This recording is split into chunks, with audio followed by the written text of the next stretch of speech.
Welcome दोस्तों, आपका स्वागत है आपका अपना YouTube चैनल मोटिवेशनल स्टोरी पर।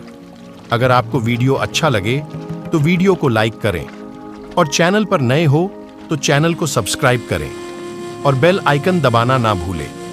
चलो दोस्तों, वीडियो को शुरू करें। दोस्तों, पूरी दुनिया में पक्षियों की 10,000 से भी ज्यादा प्रजातियां पाई जाती हैं।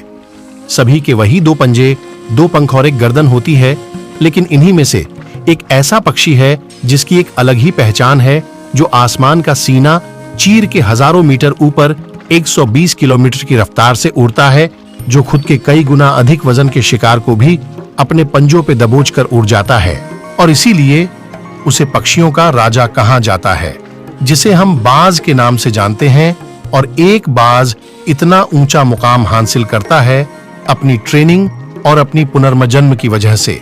अगर आप भी इस दुनिया में एक मुकाम हासिल करना चाहते हैं तो एक बाज को बाज बनने का पूरा सफर आपको जानना बहुत जरूरी है, क्योंकि 25 से 30 की उम्र तक आने के बाद भी लोगों को रिस्क लेने से डर लगता है। लेकिन एक बाज की जीवन की शुरुआत ही रिस्क से होती है। जिस उम्र में बाकी पक्षियों के बच्चे सिर्फ चींची करना सीखते हैं, उस उम्र में एक मादा बाज अपने बच्चों को पंजों में दबोचकर हजारों मीटर आसमान की ऊंचाइयों में उड़ जाती है, उसे ये बताने के लिए कि तेरा जन्म आसमान का सीना चीर के सबसे ऊपर उड़ने के लिए हुआ है। तेरा जन्म पंछियों का बादशाह बनने के लिए हुआ है। जमीन से हजारों मीटर ऊपर ले जाकर मादा बाज अपने पंजों से उसे छोड़ देती है और यहीं से शुरू होती है उसकी हाई रिस्क ट्रेनिंग। वो चूजा जमीन की तरफ तेजी से गिरने लगता है, थोड़ा नीचे आता है तो उसके पंख खुलने लगते हैं। नीचे आते आते वो अपने पंख फरफराने लगता है, लेकिन वो अभी तक उड़ना नहीं सीखा है। वो जमीन से कुछ ही ऊपर होता है। ऐसा लगता है कि कुछ ही सेकंड में उसका जीवन समाप्त हो जाएगा, लेकिन अचानक एक पंजा उसे अपने गिरफ्त में लेता है और वापस आसमान में उड़ जाता है। वो पंजा होता है उसकी माँ का, जो उसके पीछे उड़ रही थी। उसकी ये ट्रेनिंग तब तक चलती रहती है जब तक वो उड़ना नहीं सीख जाता है। इतनी हाई रिस्क ट्रेनिंग होने के बाद इस दुनिया को एक बाज मिलता है।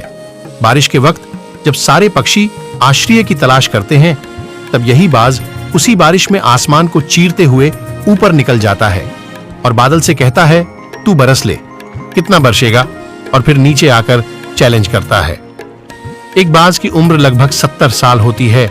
जब वह 40 साल का होता है, तब एक परेशानी उसकी जिंदगी में मौत बनकर आती है, जो आपकी परेशानियों की तुलना में बहुत बड़ी होती है, क्योंकि 40 साल की उम्र में बाज की चोंच इतनी मुड़ जाती है कि उसे शिकार निगलने में बहुत परेशानी होती है। उसके पंख भारी हो जाते हैं, छाती से चिपकने लगते हैं, जिससे उड़ना बहुत मुश्किल हो जाता है। उसके पंजे लंबे और लचीले हो जाते हैं, जिससे वो शिकार को सही से नहीं कर पाता। अब उस बाज के पास सिर्फ 3 रास्ते होते हैं। वो अपने शरीर त्याग सकता है, तो गिद्ध की तरह छोड़े हुए भोजन पर निर्भर हो जाए, और 3 सबसे कठिन और पीड़ादायक रास्ता अपने आप को पुनः स्थापित का, फिर से आसमान का सीना चीरकर उड़ने का। और वो इसी तीसरे रास्ते को चुनता है और अपने पास के सबसे ऊंची चोटी पे पहुंच जाता है। वहां पर अपना घोंसला बनाता है और फिर शुरू होता है परेशानियों को जर से उखाड़ कर आसमान में उड़ने का सफर। वह अपनी चोंच को एक चट्टान पर मार मार कर तोड़ देता है, लहूलुहान हो जाता है और इंतजार करता है नई चोंच के आने का। उसके बाद अपनी नई चोंच से अपने पंजों को काट देता है और फिर इंतजार करता है नए पंजों के उग आने का। उसके बाद वह अपने एक एक पंख को अपने शरीर से अलग करता है और फिर इंतजार करता है नए पंख उग आने का।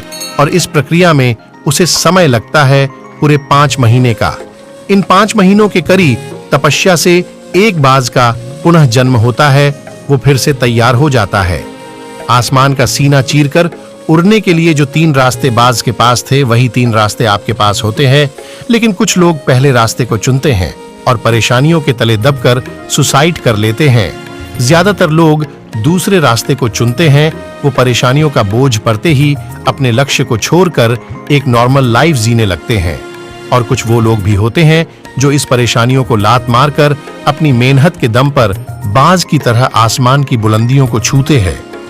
दोस्तों, बाज की ये ट्रेनिंग हमें बहुत बड़ी सीख देती है कि अगर रिस्क लेना पड़े तो लो कि अपने फील्ड में अपने आप को इतना ट्रेंड कर लो कि उस फील्ड में आपसे ऊपर उड़ने के बारे में सोचकर लोगों के पसीने छूट जाए, तभी आप अपने फील्ड के बादशाह कहलाओगे।